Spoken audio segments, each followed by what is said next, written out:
isbedelada geeska Afrika waa kuwa xilligan caalamku ay indha gaar ku hayaan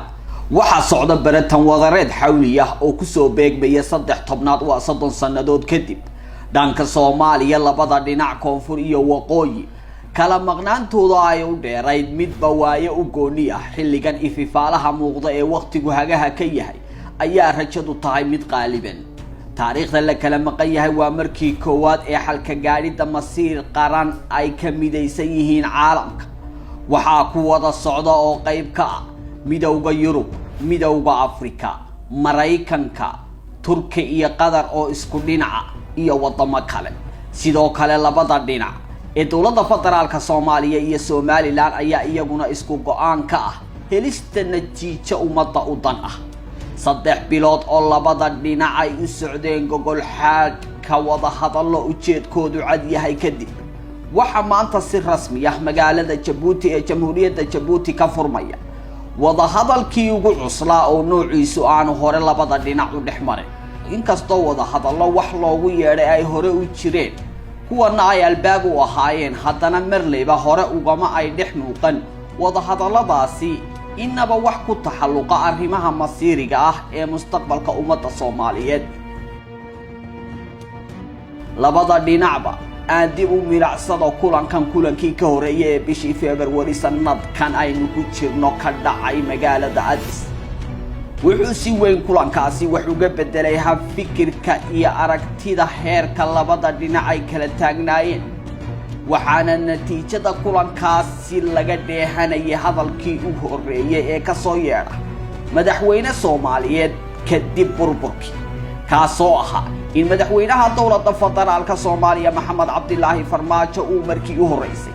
si caam ah raaligelin uga bixiyo dhibaabihii dhanka waqooyi Somaliland ay ka tirsanayeen xukunkii military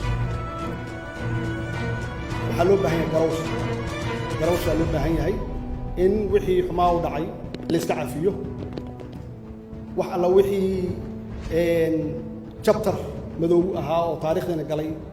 inaan saxno macnaheedu waxay tahay dibkaas ka dhacay waqooyi inaan cudurdaar aan ka sameeyno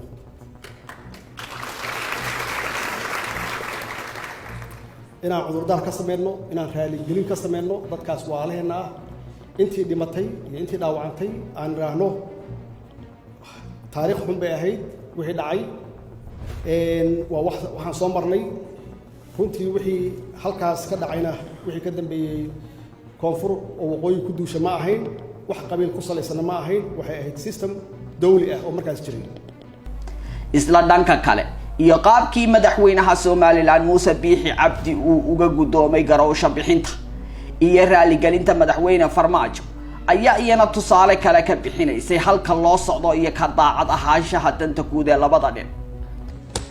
madaxweynaha Soomaaliya ee hadda jooga Maxamed Cabdilaahi Farmaajo ayaa wuxuu bixiyay raaligelintaasi waxaan u arkaa inay tahay in talaabo loo qaaday dhinaca nabadda iyo iskaashiga iyo in arrinteenu la soo dhaweeyo waana soo dhaweynaya waxa kaloo Biixi meesha ka saaray tan iyo maalinta yootankii iyo farataagtaagii halka dhinac ku koobna aan soo noqonay kulanka haatan dhacaya ee gogol xaarkiisa soo socday 3 bilood ee u dambeeyay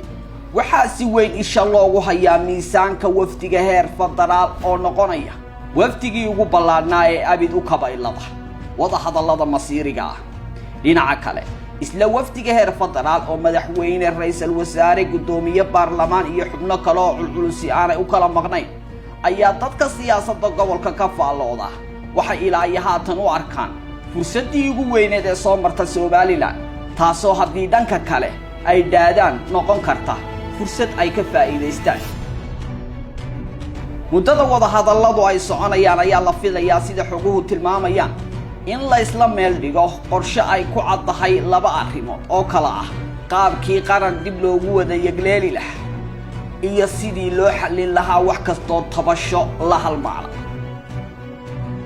3 sanadood ee la soo dhaafay waxa wada hadalladu hakad kaga jireen dhinaca dawladda federaalka Soomaaliya taasi oo markasta ku adkeysanaysay in wada hadalladu ahaadaan kuwo leh ujeedo iyo ka jeedo ay ku caddahay arrimaha masiiriga ah waana sababta xilligan aanay madmadowgu ugu jirin waxa loo wada hadlayo iyo waxa laga wada hadlayo. labada dhinac waxay soo xuli doonaan laba guddi oo mid yahay guddi farsamo midina guddi wada hadal, kuwaasi oo ka kooban 10 xubnood dhan kastaba.